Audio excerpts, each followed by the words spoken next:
T'es sûr? Tu penses que c'est bien de parler de ce pauvre Nicolas Mathieu qui ne m'a rien demandé? C'est du harcèlement peut-être au bout de 3 vidéos.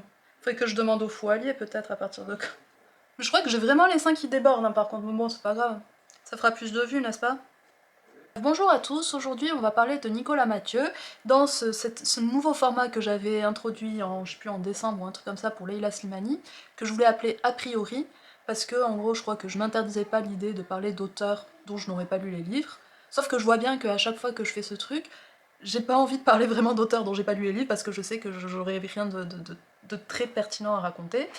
Donc je me suis dit bon plutôt là je vais viser des auteurs dont j'ai lu les livres, ou dont j'en ai lu une grande partie, mais ça fait un petit moment, donc je sais même plus trop exactement de quoi ça parle, et bref. Donc pourquoi Nicolas Mathieu? Je pense que Nicolas Mathieu est une figure d'auteur quand même assez importante aujourd'hui, et une figure de gauche aussi, je dirais. Il est vu comme un écrivain de gauche, comme, je sais pas moi, Édouard Louis, dans Annie Ernaux, dans la sous-niche transfuge de classe. Il a une certaine sympathie à la fois des milieux populaires, je pense, et des milieux plus bourgeois. Et je trouve que sa trajectoire est assez intéressante parce que finalement, on sent que ce qu'il a mis euh, en scène dans ses livres, c'est-à-dire souvent des personnages qui aimeraient sortir de leur classe, qui visent qui ont des intérêts amoureux transclasses, quoi, enfin qui ont des relations amoureuses transclasses, ben il le reproduit lui-même dans sa vraie vie, donc on voit que euh, sur cet aspect-là, le fait de faire des relations transclasses dans ses romans est peut-être une bonne idée, puisque c'est quelque chose qu'il connaît, et c'est donc quelque chose enfin, dans quoi il peut montrer une certaine justesse. Par exemple dans Connemara, la fin, avec peut-être cette impossibilité à la fin de euh, pouvoir avoir une relation vraiment dans une classe qu'on a désiré quitter, parce qu'en fait finalement Hélène, je crois dans Connemara, c'est ça, c'est elle veut quitter sa classe d'origine, mais finalement elle y est ramenée par je sais plus le nom de l'homme, quoi, qui était un amour de jeunesse et tout, et en fait ce qui est plus fort à la fin, c'est cette envie de sortir de cette classe, quoi, plus que l'amour, et c'est ça finalement qui met de l'huile sur le feu, quoi. Tout ça qui est intéressant, puisque lui-même est en couple avec Charlotte Casiraghi, et ben, mis à part peut-être le côté people et tout qu'on peut retrouver, ou voir justement les journalistes de Elle qui ont l'air super contents de ce couple, et de les voir justement pris sur le vif dans la rue, etc. Je trouve que c'est intéressant pour montrer euh, qu'il y a une sorte d'inconscient qui sort, enfin inconscient je dis en plus alors que c'est plus ou moins inconscient quand même, je pense que c'est plutôt conscient chez lui, qui ressort de ses livres et qui s'insinue jusque dans sa vie.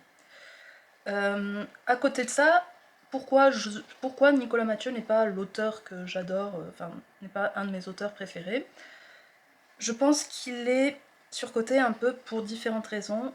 Déjà, je trouve qu'il est plutôt maladroit dans ses dialogues. Je trouve que ses dialogues sont souvent assez longs, assez euh, présentatifs, enfin non, je sais pas comment dire. Ils explicitent trop les enjeux, ils sont toujours utilitaire un peu, c'est toujours soit sous le mode du conflit, soit sous le mode de on va... Enfin, ils sont toujours là pour servir l'intrigue, pour faire avancer l'intrigue, il n'y a jamais de gratuité dans ces dialogues. Et je pense par exemple dans Leurs enfants après eux, même quand ils seraient amenés à représenter une sorte de naturel dans la langue, dans les échanges entre jeunes, ben ils sonnent jamais vraiment juste à mes yeux, ils sont toujours là pour faire livre. Finalement, on voit à travers les dialogues que Nicolas Mathieu fabrique énormément ses livres, qu'il a peut-être pour modèle des livres très écrits, très pensés en amont, ce genre de trucs. Il n'y a pas la place, quoi, comme enfin, je me répète un peu, à la gratuité, à des choses qui sont là juste pour la beauté d'être là, sans servir finalement l'histoire, sans être un symbole de ci ou un symbole de ça, ou amener finalement à la fin telle révélation, ce genre de trucs, quoi. Et ils ont à la fois ce défaut-là, tout en étant souvent longs et parfois même inutiles ou en trop. Je pense que s'ils en supprimaient presque la moitié, je suis pas sûre que le livre s'en porterait plus mal. Et en fait, Nicolas Mathieu, je pense que c'est un de ces auteurs qui me... peut-être, je sais pas si on va dire me mettre mal à l'aise, c'est un peu trop fort peut-être, parce que, en gros, peut-être il me donne l'exemple de ce que j'ai pas envie de faire et de ce que je peux faire moi-même sans y prendre garde. Et à chaque fois que je le lis, j'ai l'impression d'avoir un stylo dans ma tête et de vouloir barrer plein de trucs.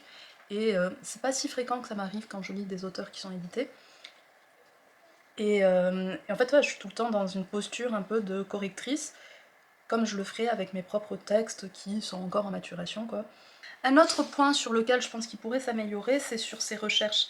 Ce qui me fait assez marrer parce que je crois que c'était lui qui avait fait une sorte de petite polémique, je crois à la rentrée littéraire, pas celle-ci mais celle d'avant, par rapport à Kevin Lambert qui avait fait appel à un sensitive reader pour son livre, c'était quoi, Que notre joie demeure, je crois. Et c'était assez amusant parce qu'il disait que ce qui comptait c'était le travail de l'auteur, le travail préparatoire de l'auteur, ses recherches, etc. Ce qui déjà d'une part ne remettait pas en cause, enfin ça n'entrait pas en contradiction avec ce que disait Kevin Lambert. Finalement, en faisant appel à une sensitive reader, c'était une sorte de pré-travail qu'il a fait en demandant à une autrice son point de vue, enfin est-ce qu'il y avait une sorte est-ce que il y avait une justesse dans son personnage haïtien, et en fait il demandait à une femme qui était même haïtienne, de lui donner, enfin, je crois, c'est de mémoire, hein, de lui donner son avis sur le personnage pour voir s'il sonnait juste, quoi, tout simplement. Et je me dis, c'est assez rigolo, donc, parce que Nicolas Mathieu, ce qu'il dit, c'est exactement la même chose que ça, sauf qu'en fait, vu que c'est pas un sensitive reader, vu que c'est peut-être qu'il va demander à d'autres gens, donc il n'y a pas la pastille sensitive reader, et donc c'est... Enfin, il peut avoir des opinions un peu boomer parfois sur certains sujets, et on sent que là, c'est ça, c'est en fait, oui, non, mais le sensitive reader, où va le monde, la cancel culture, ou ce genre de truc, ou peut-être pas à ce point-là, parce que c'est pas non plus Anne Toven, Nicolas Mathieu, faut pas déconner non plus, mais bon, bref. Alors que justement, il faudrait vraiment que Nicolas Mathieu pense à faire, je sais pas, avoir une sorte de consultant en féminité, comme moi par exemple, je pourrais avoir des consultants en masculinité. Il se retourna, elle avait fait glisser ses bretelles sur ses épaules et tenait sa tresse ou sa natte, ou quel que soit le nom de la coiffure qu'elle avait faite dans sa main. Vous voulez que je les détache? Ça commençait à venir, les pétillements dans la bite. Au bout, on peut dire pétillement dans la bite. Et moi je me dis, mais en fait, Nicolas Mathieu, tu devrais faire la même chose. Tu devrais demander à certaines femmes dans ton entourage, si tu en as, si tu as des amies femmes, ce que j'en ai presque un doute quand je lis tes personnages féminins, ce qu'elles pensent de tes personnages, quoi. Parce que justement, je trouve qu'ils sonnent faux, ils sonnent très male gaze, même je sais que je remets souvent en cause ce truc de male gaze, mais quand je lis, je sais pas pourquoi je vais le tutoyer maintenant, quand je lis Nicolas Mathieu, j'ai l'impression que justement il y a ce truc de regard objectifiant sur les femmes, sur les corps des femmes, des personnages féminins en plus qui sont très interchangeables, je crois que c'est ce que je disais pour... à la fois pour leurs enfants après eux, et aussi dans Connemara, autant pour les personnages, pour les jeunes personnages où on sent que c'est Nicolas Mathieu, adolescent, qui se laisse aller à ses rêveries de jeunesse, quoi, quand il écrit, et autant quand c'est des personnages adultes, qui sont un peu superficiels, je trouve, qui sont trop écrits. On a l'impression en fait qu'il s'est basé sur des représentations plus que sur des vraies femmes, qu'il s'est basé sur des lectures qu'il a pu avoir, ou des personnages de films. Je crois qu'il aime bien, je sais plus, je crois qu'il adore Romy Schneider, donc je me demande s'il n'y a pas de ça un peu, s'il essaie pas de mettre un peu de Romy Schneideriser un peu les personnages féminins qu'il a, et elles sonnent pas juste, quoi. Enfin, moi je trouve que ces personnages féminins sont assez ratés, et comme je disais, interchangeables, enfin, jusqu'au au fait de prendre le parti de garder le même nom pour Hélène entre deux livres, quoi. On sent que le mec, il a tellement pas envie finalement d'explorer différentes facettes de la féminité, différents personnages féminins, euh, bah, qu'il en vient à faire le même, à coller un personnage d'un livre à l'autre parce que bah, justement c'est un personnage qui l'a intéressé, qu'il a envie de plus explorer, etc., etc., quoi. En même temps, moi je dis ça, j'ai belle gueule, ça fait 3 livres que j'écris sur les mêmes personnages, mais bon, bref. Euh, un autre aspect sur lequel je trouve qu'il se renseigne pas, ou en tout cas sur où ces personnages n'évitent pas le stéréotype, c'est pour les personnages arabes dans Leurs enfants après eux. Je sais plus comment il s'appelle, mais je trouvais qu'il y avait un imaginaire Eric Ciotti un peu dans son personnage arabe. Je crois que je le disais justement dans ma critique à l'époque. Je me rappelle plus du nom du personnage, mais je me rappelle qu'il y avait une scène où il le faisait faire du scooter, enfin je sais plus, genre rodéo urbain ou un truc comme ça en claquette, quoi. Et d'ailleurs, quand j'ai relu le début de Leurs enfants après eux, il y a pas si longtemps, il y a un an ou quelque chose comme ça, j'ai été frappée par l'imaginaire qu'il y avait, quoi. Le livre, il a été écrit avant Crépole, mais on se trouve dans un imaginaire Crépole de lutte entre les bofs et les barbares. Enfin, c'est vrai, quoi. Je trouve qu'il y a ce truc de... Je comprends pas pourquoi, forcément, il va faire un truc shakespearien, entre deux familles, en prenant un arabe et un petit blanc, alors que quand on vit à la campagne, c'est pas forcément la réalité. Enfin, moi, je me rappelle que les bagarres ou les trucs comme ça qu'il y avait dans les bagues ou ce genre de trucs, elles opposaient plutôt Déjà, je crois qu'il n'y avait pas tant d'arabes que ça, mais bon, peut-être que c'est parce que moi j'habite à la campagne dans le sud-ouest et que c'est différent. Mais elle opposait plutôt les gitans, je crois, avec les rugbyman, ou alors avec les skaters, ou alors avec. Et donc je me dis que c'est quand même. Ça dit quelque chose de faire une lutte comme ça. En tout cas, ça montre une intention de la part de Nicolas Mathieu de peut-être se soumettre à une sorte d'imaginaire quand même, euh, avec tout ce que ça peut avoir d'idées préconçues, quoi, sur la violence, sur la manière de parler, parce que je crois que justement les dialogues, quand c'est le personnage arabe qui parle, ils sont parfois consternants de clichés, quoi, enfin vraiment, quoi.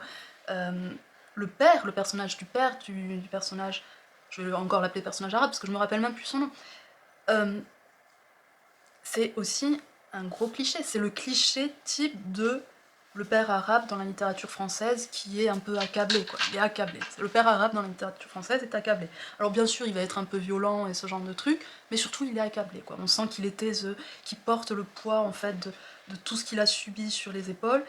Le truc de la mère qui est justement absente. Dans la mère arabe qui est absente et du coup il va au pays pour la revoir et ce genre de truc. Et en fait, ouais, le personnage n'est qu'une accumulation comme ça de clichés, la violence et ceci, et nanana, et ça me perturbe en fait. Comment tu veux croire que tu peux passer à Serpillard sans que ça me perturbe de te voir comme ça? C'est bien. Non, ça me perturbe, Je non. t'écoute comme ça. J'atteignais en plus un truc qui était important quand même. Le paroxysme de ton explication. Le paroxysme, non, je sais pas, mais... La- Mais oui, je crois, oui, parce que c'était pour montrer un truc, quoi. En gros, Ouais, ouais, je trouve que Nicolas Mathieu, il est vraiment dans une ligne ruffiniste, tu vois. Et en Ouais. gros, oui, non mais vraiment, en plus tu vois sur YouTube quand tu cherches Nicolas Mathieu, avis, gna, tu tombes sur une vidéo de présentation avec Ruffin, tu vois. Ouais. Où Ruffin dit qu'il a adoré son livre, etc., tu vois. Et c'était avant, justement, que Ruffin soit trop sur une ligne un peu, tu vois, très sociale au détriment d'autres combats, tu vois. Et quand j'avais vu ça, je m'étais dit, ah, c'est marrant, etc. En fait, j'avais vu ça avant, justement, et quand j'ai réouvert, là, justement, leurs enfants après eux, j'ai été frappée, tu vois, je trouve que c'est marrant, personne n'en a parlé, tu vois. Comment le livre, il a une image à gauche, je pense, plutôt bien vue, tu vois. Ouais. Alors qu'on on voit pas que ce début, tu vois, il questionne, tu vois. Ouais. Enfin, je trouve que c'est un choix. Alors peut-être qu'il veut quand même montrer une réalité de je ne sais trop quoi, mais c'est un choix, parce que des faits divers, en France, il y en a plein. Tu vois. Et genre, c'est un choix quand même de vouloir mettre la lumière sur un truc entre arabes et entre blancs, ou en plus, c'est un jeune, je crois, qui se fait poignarder et qui est retrouvé dans l'eau ou un truc comme ça, tu vois, le début. Ça n'a rien à voir avec l'histoire de... Ah oui, je me souviens pas. Mais en gros, c'est juste une scène où ils expliquent que, de mémoire, hein, il y avait eu une bagarre ou un truc comme ça quelques années ou quelques mois plus tôt, où justement il y avait eu des arabes qui étaient venus et ça avait dégénéré et ils avaient retrouvé un gamin mort dans... Bien sûr, celui qui est mort, c'est pas un des arabes, c'est un blanc français, et donc du coup il y a une sorte de tension dans la fête et ce genre de truc. Quoi. Et donc je trouve que tu vois, ça dit quelque chose, tu vois, de faire ce choix-là. Donc peut-être qu'il y a un souci, tu vois, de... Moi je sais pas, peut-être que je connais pas le Grand Est, donc je sais pas s'il y a des trucs comme ça, quoi. C'est pauvre. Oui, c'est très pauvre, mais je sais pas, tu vois, c'est juste que moi, je me rappelle, enfin, je me répète, tu vois, mais que dans les trucs dans le Gers, etc., ben, t'avais des bagarres, mais ça pouvait être entre tout le monde, tu vois, je disais tout à l'heure entre skater et rugbyman avec les gitans et ce genre de truc, mais je crois que c'était aussi entre rugbyman et rugbyman parce qu'ils étaient trop bourrés et parce qu'ils voulaient sauter la même meuf ou ce genre de truc, tu vois. Donc, tu vois, je trouve que c'est assez marrant, et qu'il y a toujours justement une crise de la masculinité, et je sais pas pourquoi il le veut presque racialiser le truc, tu vois. Enfin, je trouve que c'est bizarre, tu vois. Mais même, enfin, ce que je te dis, tu vois, le truc, vraiment, il y avait des moments où je me disais, ah, ça plairait peut-être à Eric Ciotti, presque, certains passages, tu vois. Mais là, peut-être que j'y vais un peu trop fort, tu vois. Donc, je me questionne, tu vois. Et donc, je suis vraiment impatiente pour Ça te fait penser à quoi, tu disais? Il y a un sociologue qui a écrit sur le Grand Est. Ah oui? C'était qui? Sur. Je retrouve son nom. Il a fait un truc sur justement Je sais pas si on t'entendra. l'enfermement des classes populaires blanches dans un entre-soi. Et quand même la présence justement de ces tours, entre guillemets, Ouais. et quand même qu'il y a un mélange, mais qu'en même temps il y a quand même une séparation entre les mondes aussi. Quand même. Mais c'est ce qu'il met. Ouais. Donc ça veut dire que c'est une réalité. Je pense qu'il y a une réalité. Donc Mais... t'es en train de me... Oui, non, parce que le problème, je pense qu'il y a une réalité, mais je pense que son personnage est trop archétypale, c'est-à-dire c'était le gamin qui vend du shit, Oui, qui vend la qui vole la qui vole la mobilette. mobilette, C'est vrai que quand tu repenses à la chanson dont parlait Usul, là, le truc La Zoubida avec ouais, Mokhtar qui prend la mobilette et tout ça, ouais, c'est un peu ça quoi. oui, c'est un peu ça. Ouais. Non, mais en plus, quand même, le sociologue, il raconte que les deux, qu'en gros, les Arabes peuvent aussi se lier avec les Blancs, et qu'en gros, il y a toujours un truc, toi, t'es le bon Arabe parce que t'es notre pote, un peu. Ouais. Tu vois. De toute façon, ça c'est Mais un ça truc que existe, tout voilà. arabe a entendu ça, c'est pas forcément dans le Grand Est Voilà. après. Non, mais ce que je veux dire, c'est qu'en gros, je pense quand même que son personnage est trop, c'est trop souligné, tu vois. Pourquoi c'est absolument celui qui vend du shit, celui qui vole les mobilettes, celui qui voilà, quoi. Euh, Donc c'est assez juste quand même. ouais. Bref. Sur un autre aspect aussi, c'était le côté mépris de classe, mais quand j'y réfléchis, je me dis, ah, balai devant ta porte. Parce que en fait, c'est vrai que je parlais des scènes justement où on voit les intérieurs des familles et où on voit il capte justement les trucs, les fautes de goût, ce genre de trucs quoi. Il capte les manières de parler, il capte les fringues. Je crois qu'à un moment, il y en a un, il a le ventre qui déborde et ce genre de trucs qui déborde de son t-shirt. Et je me dis, ah, ça fait mépris de classe et tout. Et je me suis aperçue, en fait, là, j'avais écrit justement sur, euh, sur un sujet quoi. Et je voyais que j'avais fait exactement pareil. En fait, c'est vrai que si tu veux écrire et que peut-être tu veux atteindre une sorte de vérité, ou en tout cas montrer le regard qu'on peut avoir à l'époque sur telle personne, tel archétype de personnage, quoi, ben, je pense qu'il faut faire attention de ne pas, parfois, par souci de ne pas blesser ou de faire attention, ben, trahir la vérité ou trahir la vérité telle qu'on l'imaginait à cette époque-là, quoi. Donc je pense que peut-être que finalement, quand j'ai dit ça, quand je disais qu'il y avait un côté striptease ou un côté mépris de classe, bah, j'aurais peut-être dû la fermer parce que justement, est-ce que ça montre pas que à ce moment-là, le point de vue est montré sur une personne qui a envie de quitter cette classe et qui est donc dégoûtée par toutes les fautes de goût ou tous les trucs qui lui semblent euh, enfin comment justement son corps n'a pas envie d'appartenir à ces endroits-là, quoi, et que c'est mis en scène dans ses livres, quoi. Donc sur ça, finalement, peut-être que c'est plutôt réussi. C'est vrai que je disais ça dans le sens, je crois que j'avais fait le même reproche à Édouard Louis, quoi. On a l'impression qu'ils trahissent leur classe dans le sens où ils vendent l'intérieur de leur classe, les intérieurs de leur classe, pour que les bourgeois qui les lisent se disent oh là là quand même. Hein. Et je sais pas si c'est ça. Je pense que peut-être qu'il y a un peu de ça, mais je pense qu'il y a peut-être un souci justement d'être précis, de montrer les choses telles qu'elles sont, quoi. Un souci par rapport à la vérité, quoi. Et voilà, quoi. Donc après, qu'est-ce qui émane à mes yeux de Nicolas Mathieu? Bon, je pense toujours qu'il a un peu la tête du gendre idéal et qu'il peut avoir quelque chose d'un peu agaçant. Plutôt la manière dont les médias parlent de lui, avec un accent peut-être à chaque fois sur le côté roman social, etc. Alors que je trouve que ça fait quelques livres où il est un peu moins politique. Quelques livres, c'est-à-dire un livre très exactement, qui est son dernier, qui est une compilation de ses posts Instagram. Là, ça va être vraiment mes a priori, donc ça va être vraiment raccord avec le titre de la vidéo. Le choix d'avoir décidé de compiler des posts Instagram comme ça pour en faire une sorte de recueil de poésie. Je crois pas que ce soit une recueil de poésie, mais de recueil de textes brefs sous forme un peu poétique. Des textes en plus qui touchent à des sujets très universels, comme la mort, l'amour, la paternité, beaucoup moins politique finalement que ce qu'il a fait dans ses romans. Je trouve que c'est assez raccord avec son embourgeoisement, quoi. Donc je suis vraiment curieuse et je serai vraiment dans les starting blocks quand il va sortir son nouveau livre, parce que vraiment je suis curieuse de voir qu'est-ce qu'il va écrire, quel va être son prochain roman, quoi. Est-ce que ça va être encore un truc sur les classes populaires, avec le risque en plus d'être de moins en moins raccord et donc de moins en moins juste, de moins en moins, puisqu'il perd le lien et puisqu'il s'en éloigne, etc. Est-ce que ce sera toujours ça? Est-ce que ce sera pas à la fin un livre n'importe quel bourgeois sur les classes populaires? Ou est-ce qu'il pourrait écrire sur justement sa nouvelle classe? Je pense que ça pourrait être intéressant.